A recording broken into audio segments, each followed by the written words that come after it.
الحمد لله نحمده ونستعينه ونستغفره ونؤمن به ونتوكل عليه ونعوذ بالله من شرور أنفسنا ومن سيئات أعمالنا من يهد الله فلا مضل له ومن يضلله فلا هادي له ونشهد أن لا إله إلا الله وحده لا شريك له ولا نظير له ولا معين له ولا مشير له ولا مثال له ولا مثل له ونشهد أن سيدنا وسندنا وشفيعنا وحبيبنا ومولانا محمدا عبده ورسوله أما بعد فقد قال الله تبارك وتعالى في القرآن المجيد والفرقان الحميد فأعوذ بالله من الشيطان الرجيم بسم الله الرحمن الرحيم والذين يكنزون الذهب والفضة ولا ينفقونها في سبيل الله فبشرهم بعذاب أليم يوم يحمى عليها في نار جهنم فتقوى بها جباههم وجنوبهم وظهورهم هذا ما كنزتم لأنفسكم فذوقوا ما كنتم تكنزون صدق اللہ العظیم۔ قبل اس کے بعد شروع ہو ایک مرتبہ بلند آواز کے ساتھ درود شریف پڑھنا۔ اللهم صل على سيدنا مولانا محمد وعلى آل سيدنا مولانا محمد وبارك وسلم كما تحب وترضى عدد ما تحب وترضى يا كريم۔ میرے محترم بزرگوں، دوستوں، عزیز ساتھیوں، رمضان کا عظیم الشان مہینہ چل رہا ہے اور یہ پہلا عشرہ رحمت ہے، اور یوں تو پورے مہینے میں ہی اللہ کی رحمت بے انتہا برستی رہتی ہے۔ اللہ تبارک و تعالیٰ ہم تمام کو صحیح طریقے سے رمضان کو گزارنے کی توفیق عطا فرمائے اور اس کا حق ادا کرنے کی توفیق عطا فرمائے۔ رمضان کے اندر اور بہت سارے اعمال جہاں ہوتے ہیں وہاں عام طور پر ہمارا یہ ذہن بنا ہوا ہے، اور ہم لوگ اس طرح کا معمول ہمارا یہ ہے کہ ہم رمضان کے اندر زکوٰۃ بھی ادا کرتے ہیں، اور اس کی وجہ عام طور پہ یہ ہے کہ ہم لوگوں کو یہ حدیث معلوم ہے کہ اس مہینے کے اندر اللہ تبارک و تعالی نفل کا ثواب جو ہے فرض کے برابر کر دیتے ہیں، اور جو ایک فرض ادا کرتا ہے اس کو 70 فرض ادا کرنے کا ثواب عطا فرماتے ہیں۔ اس لیے عام طور پر ہمارے ہندوستان، پاکستان وغیرہ کے علاقوں کا یہ معمول ہے کہ وہ رمضان کے اندر ہی زکوٰۃ ادا کرتے ہیں، حالانکہ زکوٰۃ کا مسئلہ رمضان کے ساتھ مختص نہیں ہے۔ زکوٰۃ تو جس وقت اس کے پاس جو ہے نصاب کے بقدر مال آ گیا زکوٰۃ فرض ہو گئی۔ مثلا کسی کے پاس جو ہے شعبان کے مہینے کے اندر اتنا مال آ گیا کہ وہ زکوٰۃ کے نصاب کے بقدر ہے، تو اب 1 سال گزرنے کے بعد جو ہے شعبان کی اسی تاریخ کو پر اس کے اوپر زکوٰۃ فرض ہو جائے گی۔ وہ یہ نہ سوچے کہ میں رمضان کے اندر میرے اوپر زکوٰۃ فرض ہوگی، نہیں، بلکہ جس تاریخ میں اس کے پاس مال آیا اس تاریخ کو اس کے اوپر زکوٰۃ فرض ہوگی۔ اور یہ زکوٰۃ کا نظام جو ہے اور زکوٰۃ کی جو ترتیب ہے یہ اسلامی تاریخ سے ہے، سمجھ میں آیا؟ چاند کی تاریخ سے۔ یہ جو عیسوی سال ہے اس کا اعتبار نہیں ہے، کیونکہ عام طور پر کچھ سالوں کے بعد جو ہے اس کے اندر اور اسلامی تاریخ کے اندر تقریباً 1 مہینے کا فرق ہو جاتا ہے۔ بہرحال اسلام کے اندر زکوٰۃ کی بہت بڑی اہمیت ہے۔ جو ارکان اسلام ہے اس کے اندر زکوٰۃ کا نمبر 3 ہے۔ سب سے پہلے جو اس بات کا اقرار کرنا کہ اللہ تبارک و تعالیٰ کے علاوہ کوئی معبود نہیں، حضرت محمد مصطفیٰ صلی اللہ علیہ وسلم اللہ کے بندے اور اس کے رسول ہیں۔ نمبر 2 پر نماز ادا کرنا، اور نمبر 3 پر زکوٰۃ کی ادائیگی، نمبر 4 پر رمضان کے روزے رکھنا، اور نمبر 5 جو ہے صاحب استطاعت کو جو ہے حج بیت اللہ کرنا۔ تو زکوٰۃ اسلام کا 3 اہم رکن ہے، اور یہ اللہ تبارک و تعالیٰ نے اس لیے مسلمانوں پر فرض کیا ہے تاکہ اللہ تبارک و تعالیٰ نے جو مال ہم کو دیا ہے، اصل میں دیکھو زکوٰۃ کے تعلق سے غفلت کیا ہوتی ہے کہ دنیا کے اندر رہتے ہوئے اور اللہ سے دوری ہوتے ہوئے ہمارا ذہن عام طور پر یہ بن گیا ہے کہ یہ جو مال ہے یہ میرا ہے، یہ مال میرے کاروبار سے آیا ہے، یہ مال میری ملازمت سے آیا ہے، یہ مال میری تجارت سے آیا ہے، یہ مال میرے کارخانے سے آیا ہے، یہ مال میری محنت سے آیا ہے۔ ہمارا ذہن یہ بنا ہوا ہے کہ مال میری محنت سے آیا ہوا ہے تو مال میرا ہے، میں زکوٰۃ کیوں دوں؟ سمجھ میں آ رہا ہے؟ حالانکہ اللہ تبارک و تعالیٰ نے کیا فرمایا کہ یہ مال اور یہ جان ساری کی ساری چیز جو ہے یہ اللہ کی عطا کی ہوئی ہے۔ مما رزقناکم مما رزقناہم، جگہ جگہ اللہ تبارک و تعالیٰ نے ارشاد فرمایا کہ ساری چیزیں تمہاری ذاتی نہیں ہیں، یہ تو اللہ نے تم کو عطا کی ہے۔ یہ مال اللہ کا ہے، یہ جان اللہ کی ہے، یہ وقت اللہ کا ہے، جو کچھ تمہارے پاس ہے وہ تمام کی تمام چیزیں اللہ تبارک و تعالیٰ کی ہے۔ آپ کبھی ذہن میں یہ بات سوچ کے دیکھیے کہ بھئی اگر ہم دکان لے کے بیٹھے ہوئے ہیں، ہم کاروبار کر رہے ہیں، یا ہماری ایک دکان ہے، دکان کے اندر ہم سامان رکھ کر بیٹھے ہوئے ہیں، تو ہمارے پاس گراہک کون بھیج رہا ہے؟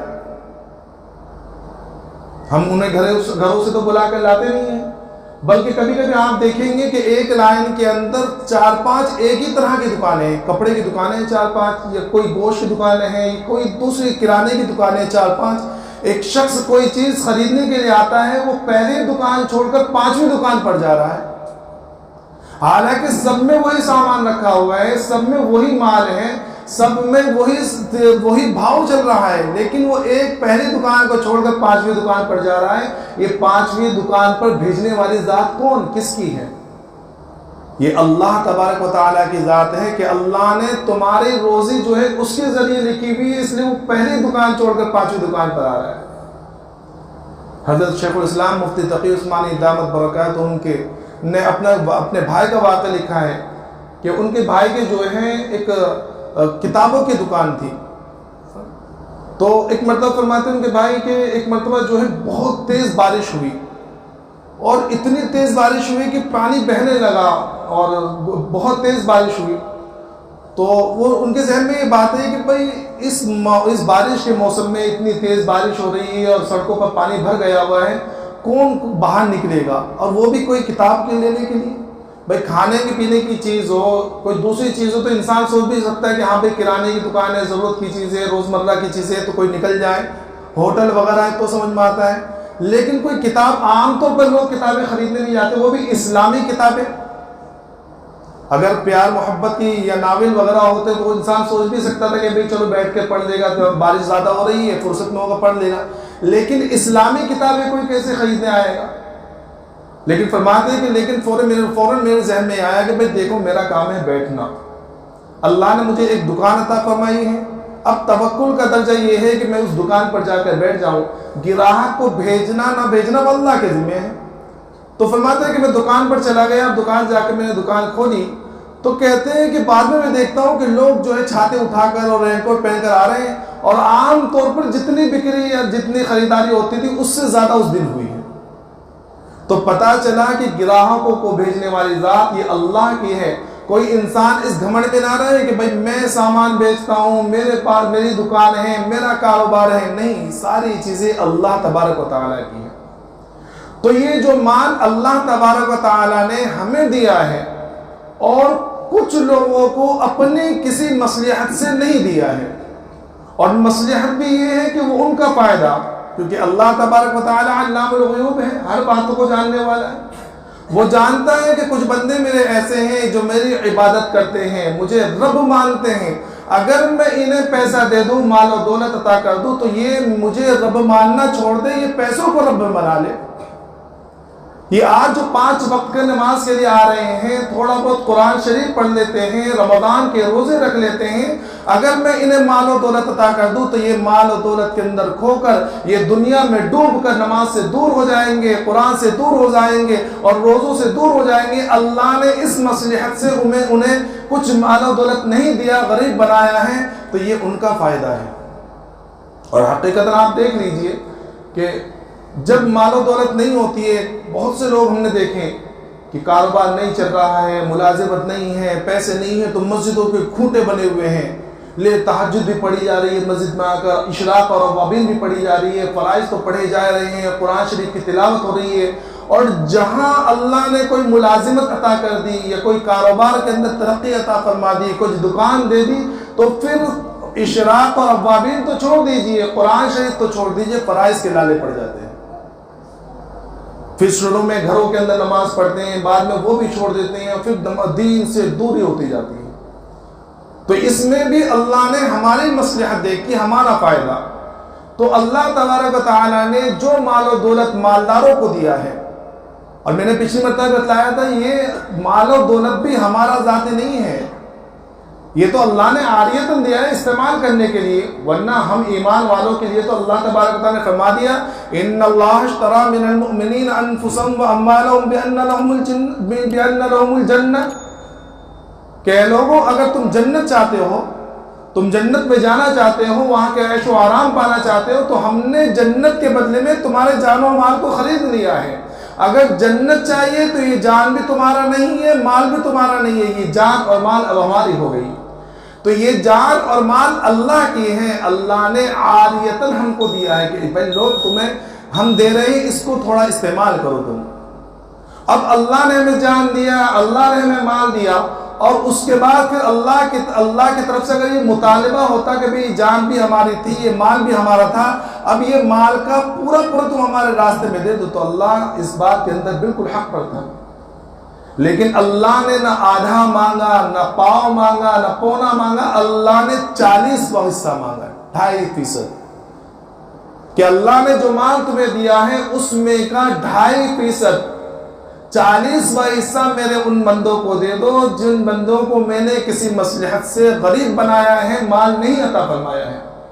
اور پھر یہ تو تمہارے دینا فضول نہیں ہے، بلکہ تمہارا اس زکوٰۃ کو دینا، اس کے اندر تمہارے لیے 2 فائدے ہیں۔ ایک تو یہ کہ یہ زکوٰۃ تمہارے مال کو پاک کر دے گی، تمہارا یہ 2.5% دینا تمہارے باقی 97.5% کو بالکل پاک اور صاف کر دے گا، اور تمہارا یہ 2.5% دینا تمہارے اس 97.5% کی حفاظت بھی کرے گا۔ کتنے فائدے؟ کہ ایک تو ہمارا مال پاک ہو رہا ہے، دوسرا ہمارے مال کی حفاظت ہو رہی ہے، اور یہ حفاظت بہت سارے طریقے سے ہوتی ہے۔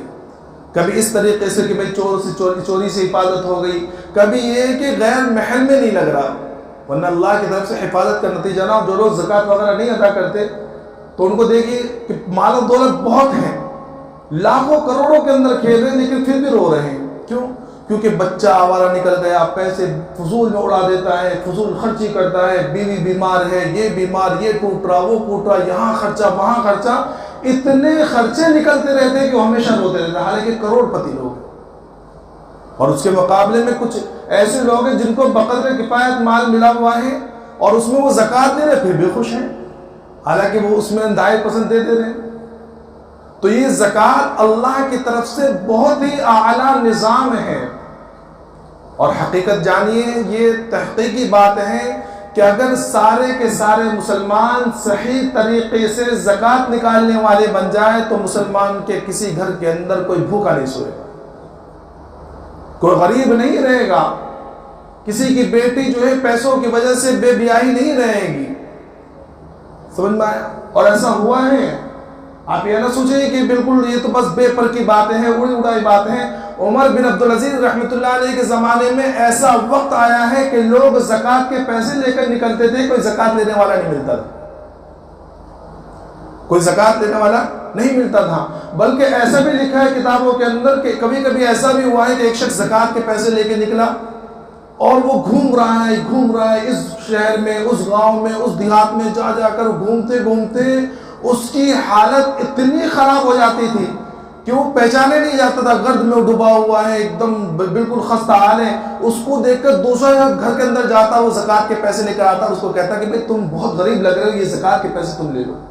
تو وہ کہتا کہ بھائی میں تو خود زکوٰۃ کے پیسے لے کے نکلا ہوں، مجھے کچھ نہیں مل رہا ہے، کس کو میں زکوٰۃ دوں؟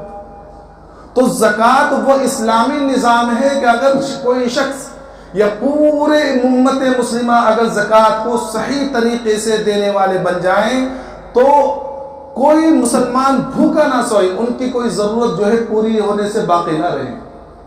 لیکن افسوس اس بات کا ہے کہ مسلمان زکوٰۃ صحیح طریقے سے نکالتے نہیں ہیں۔ اکثر تو وہ ہے جو زکوٰۃ نکالتے ہی نہیں ہیں۔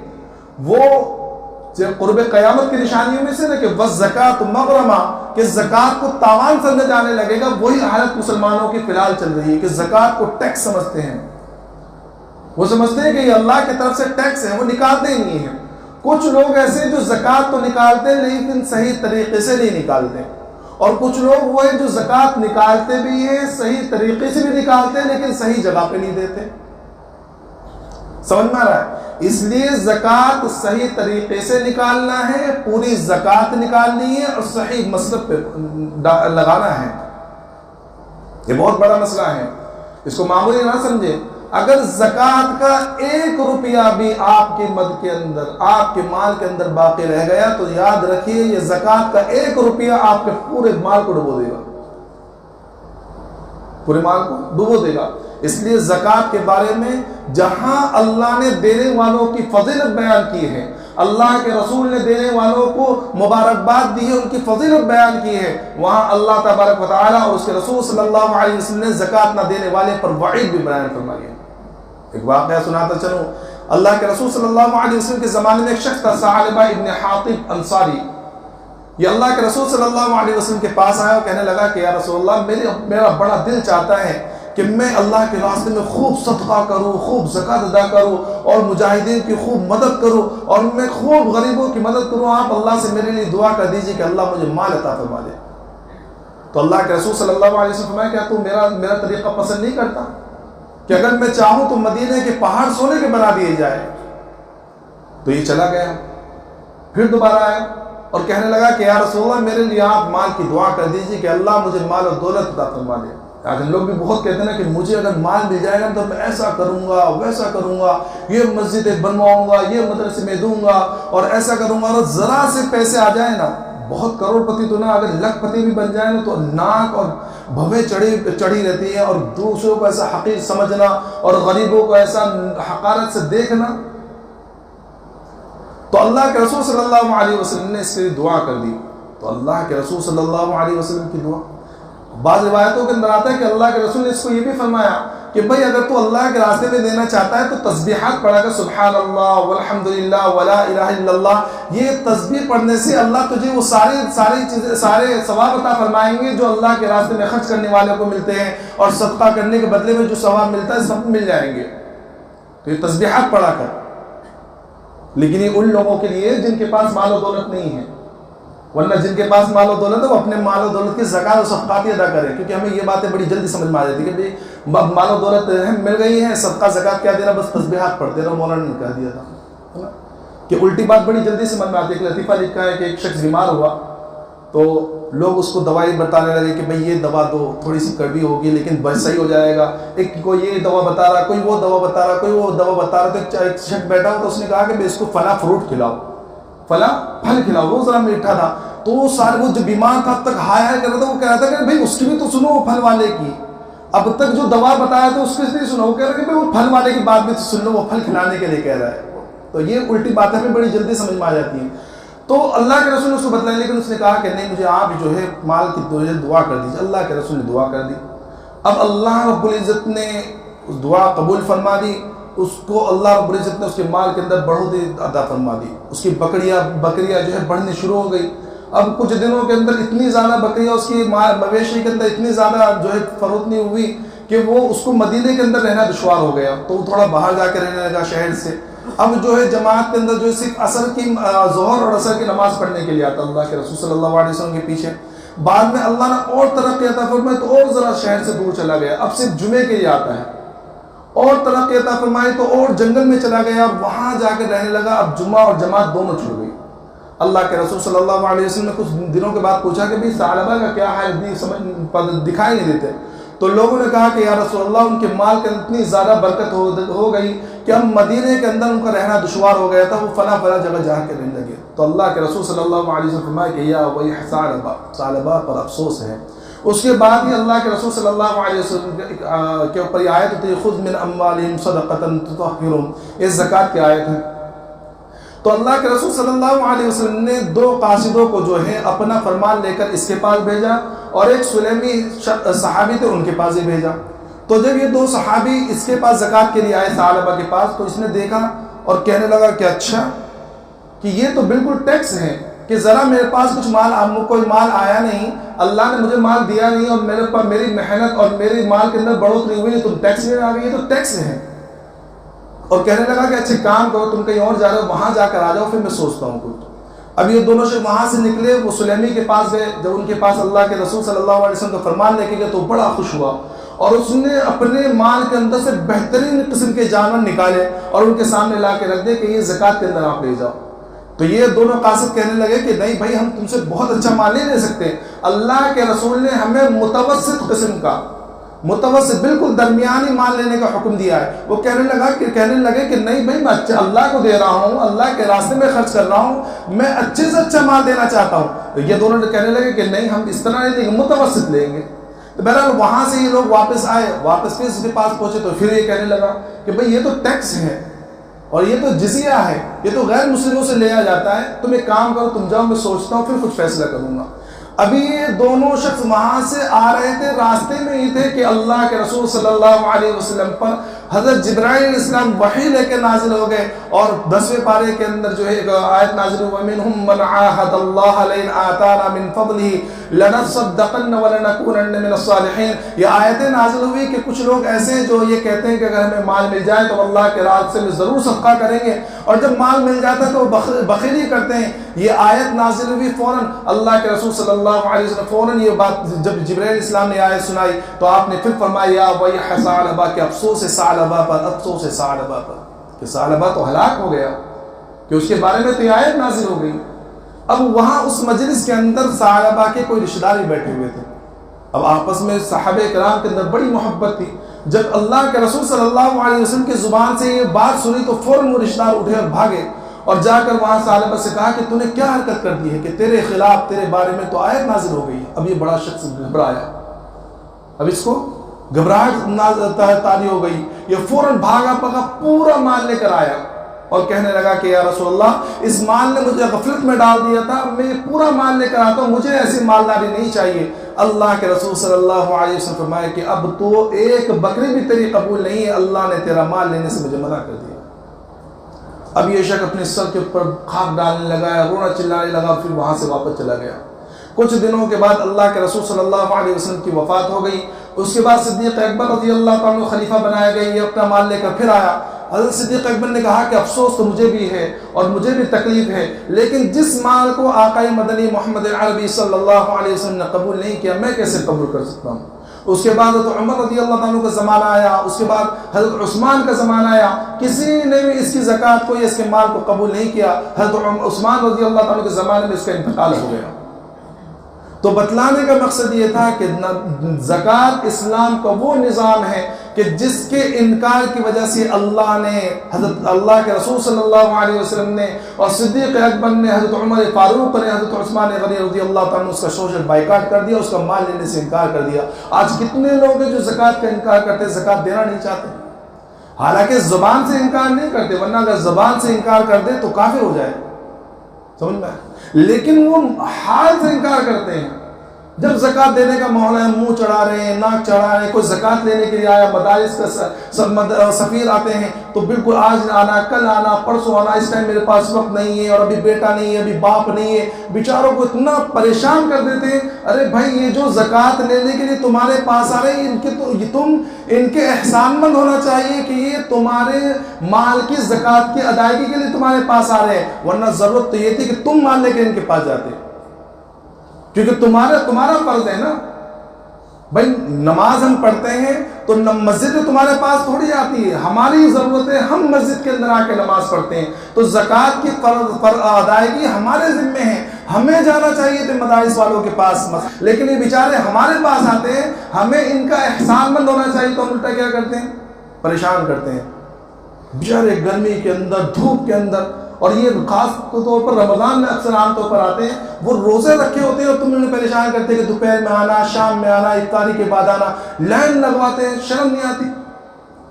پچھلے 2-3 سال پہلے ایک ویڈیو وائرل ہوا تھا ممبئی کے علاقے کا کہ لائن لگائی ہوئی، اس میں کتنے علماء ہیں، کتنے حفاظ ہیں، لائن لگائی ہوئی. اللہ ہم تمام کی حفاظت فرمائے. تو میرے محترم بزرگ دوستو، یہ زکوٰۃ بہت اہم فرض ہے. اب مختصراً اس کا مسئلہ سن لیجئے کہ زکوٰۃ سب سے پہلے تو کتنے مال پر فرض ہے، اور زکوٰۃ، اموال زکوٰۃ کیا کیا ہے، کن مالوں میں فرض ہے. اموال زکوٰۃ 4 ہیں: سونا، چاندی اور کیش نقد جو ہے وہ، اور سامان تجارت. سونا، چاندی، نقد رقم اور سامان تجارت، یہ 4 چیزیں اموال زکوٰۃ میں شمار ہوتی ہیں. اب ان کا نصاب کیا ہے؟ سونے کا نصاب یہ ہے کہ 7.5 تولہ سونا ہونا. چاندی کا نصاب یہ ہے کہ 52.5 تولہ چاندی ہونا. اور کیش یعنی نقد کا جو ہے اس کا نصاب یہ ہے کہ اتنا روپیہ ہو جتنے میں 52.5 تولہ چاندی آ جاتی ہو. آج کے حساب سے دیکھ لیجیے آپ کہ 52.5 تولہ چاندی جتنے روپیوں میں آتی ہے، اگر اتنے روپے ہمارے پاس ہے تو زکوٰۃ فرض ہو جائے گی. اسی طرح سامان تجارت ہے، جو تجارت کا سامان ہے وہ بھی اگر ہمارے پاس ہے اتنا کہ 52.5 تولہ چاندی اس میں آ جاتی ہو تو بھی زکوٰۃ فرض ہو جائے گی. ایک سوال ہمیشہ ذہن میں آتا ہے، اور عام طور پر لوگ زیادہ کنفیوز کیا ہوتے ہیں، وہ یہ سمجھتے ہیں کہ پورا نصاب سب کا ہونا ضروری ہے. ایسا نہیں ہے. وہ یہ سمجھتے ہیں کہ ہمارے پاس 7.5 تولہ سونا ہوگا تو ہی زکوٰۃ فرض ہوگی، 52.5 تولہ چاندی ہوگی تو ہی زکوٰۃ فرض ہوگی. ایسا نہیں ہے. اگر صرف یہ ہو تو ایسا مسئلہ ہے، یعنی نہ اس کے بعد سامان تجارت ہے، نہ کیش ہے، نہ چاندی ہے، تینوں کچھ نہیں ہے، ذرہ برابر بھی نہیں ہے، صرف سونا ہے. تو اگر صرف سونا ہے تو 7.5 تولہ ہونا ضروری ہے. سمجھ میں آ رہا ہے؟ اگر سونا تھوڑا سا ہو، یعنی 1 تولہ سونا ہو اور اس کے ساتھ میں 1 روپیہ بھی ہو، پھوٹی کوڑی 1 روپیہ بھی اگر کسی کے پاس ہو، 1 روپیہ، سمجھ میں آ رہا ہے؟ 1 تولہ سونا اور اس کے ساتھ میں 1 روپیہ بھی اگر ہو، اور یہ اس کے بعد جو ہے، اچھا وہ باتیں بتاتا ہوں، یہ اتنا بھی اگر ہو تو ظاہر سی بات ہے کہ 1 تولہ سونا کے اندر 52.5 تولہ چاندی آ جاتی ہے. اب یہ نہیں دیکھا جائے گا کہ بھئی میرے پاس تو 7.5 تولہ سونا نہیں ہے. اب یہ نہیں دیکھا جائے. اب کیا دیکھا جائے گا کہ وہ 1 تولہ سونا اور 1 روپیہ، ان دونوں کو ملا کر اتنی رقم تو نہیں بن رہی ہے کہ اس سے 52.5 تولہ چاندی آ جاتی ہے. ظاہر سی بات ہے کہ آج کے زمانے میں آرام سے آ جائے گی، کیونکہ سونا تقریباً 45,000 روپے تولہ چل رہا ہے، اور 45,000 روپے کے اندر 52.5 تولہ چاندی آ جاتی ہے. سمجھ میں آ رہا ہے؟ تو عام طور پر ہم لوگ کیا سمجھتے ہیں کہ بھائی پورا ہونا ضروری، پورا ہونا ضروری نہیں ہے. اگر تھوڑا سونا ہو، تھوڑی چاندی ہو، یا تھوڑے کیش ہو، یا سامانی تجارت ہو، تھوڑا کر بھی اگر اتنا مال ہو جائے کہ جس پر 52.5 تولہ چاندی آ جاتی ہو تو بھی زکوٰۃ ہو جائے گی. اب زکوٰۃ فرض کب ہوگی؟ تو میں نے شروع میں بتلایا تھا کہ اس مال کے اوپر سال گزرنا ضروری ہے، سال گزرنا ضروری ہے. اب یہاں ایک غفلت اور ہوتی ہے، ہم کیا سمجھتے ہیں کہ ہر مال پر سال گزرنا ضروری ہے. ہر مال پر سال گزرنا ضروری نہیں ہے، بلکہ مجموعی مال کے اوپر سال گزرنا ضروری ہے. مثلا اس کی مثال سمجھیے، میرے پاس پیسہ آیا شعبان کے اندر، 15 شعبان میں پیسہ آیا 1 لاکھ روپے. اب وہ 1 لاکھ جو ہے میرے پاس آ گیا 15 شعبان میں، یہ مال ظاہر سی بات ہے یہ مال نصاب کے بقدر ہے. تو اب جب سال گزرے گا، 15 شعبان دوبارہ میرے پاس جب آئے گی تو 15 شعبان جیسے ہی آئے گی میرے اوپر زکوٰۃ واجب ہو جائے گی. اب یہ 15 شعبان جب گھوم کر آیا، 1 سال جب گھوما ہے، تو اب یہ دیکھا جائے گا کہ میرے پاس کتنا مال ہے. اب چاہے درمیان میں مال کم ہوا ہو یا بڑھ گیا ہو، اگر کم ہوا یعنی 1 لاکھ کی بجائے 50,000 میرے پاس رہ گئے تو اب 50,000 کی زکوٰۃ دی جائے گی. اور اگر میرے پاس 1 سال گزرنے کے بعد جو ہے درمیان کے اندر یعنی شعبان سے پہلے رجب کے اندر 50,000 اور آ گئے تو اب میرے پاس ہو گئے 1.5 لاکھ روپے. تو اب جب زکوٰۃ ادا کروں گا میں 15 شعبان کو تو 1 لاکھ کی ادا نہیں کروں گا. وہ یہ نہ سوچے کہ بھئی میرے پاس 1 لاکھ کے اوپر 1 سال گزرا ہے، یہ 50,000 تو میرے پاس ابھی 10-15 دن پہلے آئے ہیں، بلکہ اب میں جب زکوٰۃ ادا کروں گا تو پورے جو ہے 1.5 لاکھ روپے کی زکوٰۃ ادا کروں گا. سمجھ میں آ رہا ہے؟ یہ عام طور پر یہ بہت غلطی ہوتی ہے. ہم لوگ سمجھتے ہیں کہ بھئی میرے پاس اتنا روپے تو ابھی آیا ہے، کل پرسوں آیا ہے. خاص طور پر تاجر ہزار جو ان کے پاس جو پیسے آتے جاتے رہتے ہیں، تو ایسے ہی جس وقت ہم زکوٰۃ نکال رہے ہیں اس وقت جو ہے مجموعی مال کی قیمت لگائی جائے گی اور اس اعتبار سے زکوٰۃ ادا کی جائے گی. اب جو ہے زکوٰۃ جو ہے بالکل ایک چیز خاص کر جو دکان والے لوگ ہیں، یہ اندازے سے زکوٰۃ ادا نہیں کرنی ہے. ہمیں زکوٰۃ ادا کرنی ہے بالکل گن کر کہ کتنا سامان ہمارے پاس ہے، ایک ایک چیز کو گننا ہے، اس کا حساب لگانا ہے، اور پوری مجموعی مالیت. اچھا اس میں سے ایک چیز نکالی جائے گی، وہ ہے قرض. سمجھو مثلا کسی کے پاس 1,00,000 روپے ہیں، اب 1,00,000 وہ سال بھر سے اس کے پاس تھی، اب سال گزرنے کے بعد 1,00,000 پر زکوٰۃ ہو گئی.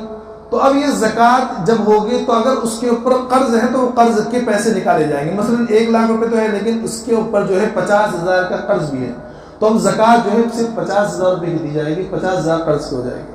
اور اگر اس کے اوپر 1,00,000 روپے تو ہے لیکن 1,00,000 کا قرض بھی اس کے اوپر ہے، تو اب اس کے اوپر زکوٰۃ نہیں ہے. لیکن یہ قرض بھی کون سا ہے؟ یہ وہ قرض ہے جو اپنی ضروریات کے لیے لیا گیا ہو. یہ بڑے بڑے کاروباری جو لوگ ہوتے ہیں نا، جن کے اوپر کروڑوں اربوں روپے کا قرض ہوتے ہیں، تو یہ قرض نہیں مانے رکھتا ہے، سمجھ میں؟ ورنہ لوگ قرض تو ان کی مالیت سے زیادہ کے ہوتے ہیں. تو قرض وہ جو ہے جو اپنی ضروریات کے لیے لے گی، تو وہ قرض منہا کے جائیں گے، اس کو کاٹ کر اس کے بعد زکوٰۃ ادا کی جائے گی. اور اگر کسی کے پاس اتنے قرض ہیں اس کے اوپر کہ اب زکوٰۃ اگر قرض ادا کرے تو اس کے پاس بالکل پیسے نہ رہے، تو اس کے اوپر زکوٰۃ نہیں ہے. سمجھ میں آ رہا ہے؟ اسی طرح جو ہے کاروباری جو لوگ ہیں، تو کاروبار کے اندر جو کارخانے والے لوگ ہیں، مل والے لوگ ہیں، تو یہ آلات ہوتے ہیں، آلات کے اوپر جو ہے یا مشینری جو ہوتی ہیں، ان کے اوپر زکوٰۃ نہیں ہے. ان کے جو پروڈکٹ ہوتے ہیں ان کے اوپر زکوٰۃ ہے. اور وہ پروڈکٹ جو ہے وہ چاہے کچا مال ہو، پکا مال ہو، بنا ہوا مال ہو، کوئی بھی مال ہو، سارے مال کو جوڑ کر اس کی زکوٰۃ ادا کی جائے گی.